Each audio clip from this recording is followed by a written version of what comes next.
the parsnips help them dissolve into the cake batter. I'm going to mix together my dry ingredients. Now I'm using wholemeal flour. It's not what you normally use for baking, but I actually like that nutty flavour. And some ground powdered hazelnuts. Pinch of salt, a little bit of cinnamon, and some baking powder. Just want to mix all your dry ingredients together. Don't want any lumps of baking powder in your mixture.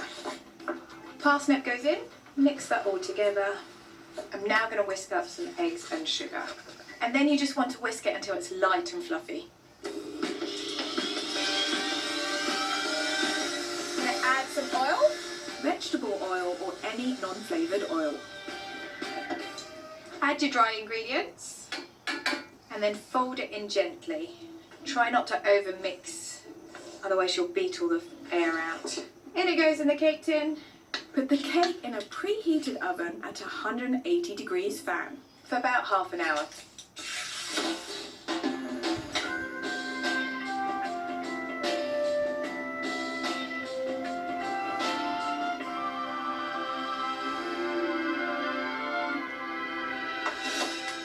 You know the cake is done when you can gently press it and it bounces back. Cake looks perfect. While the cake cools, I'm going to make my praline. You want to make sure your hazelnuts are blanched without the skin, because the skin will add a bitterness to your praline otherwise. They're toasting up nicely. You can see they're getting a little bit of colour and they're releasing the lovely oils, and it smells good too. I'm going to put them on a tray to cool down. For the caramel, you need some caster sugar and then sprinkle it into the pan in an even layer. The easiest way to make caramel is to do it in a light coloured pan because you can see the colour of the sugar. When you're making caramel, there are two important things. Don't leave the caramel unattended, and then also you don't want to stir it. So if you stir caramel, then you agitate the sugar crystals and that will make your caramel lump up. Right, I'm going to turn it off the heat now because it will continue to cook. Pop in your hazelnuts.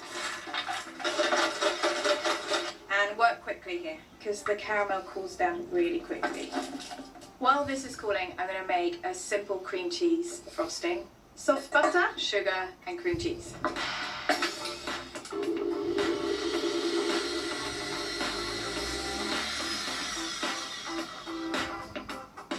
Once the caramel and the hazelnuts have cooled down, you can blitz it up into a coarse kind of powder.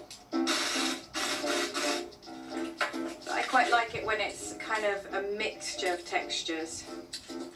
Time to assemble the cake. I'm going to cut the cake in half.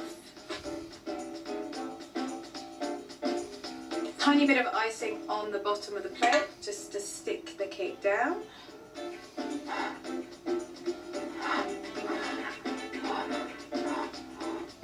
Cake top, and then the rest of the icing. And then a little bit of icing on the sides, just enough to make the praline stick. So just take a handful and sprinkle it on the side. I'm going to do a little Swedish nature landscape with my cake. Little tree in the background. And a final dusting of icing sugar. Okay, it's a little bit cheesy, but who doesn't love a little bit of cheese? My praline parsnip cake.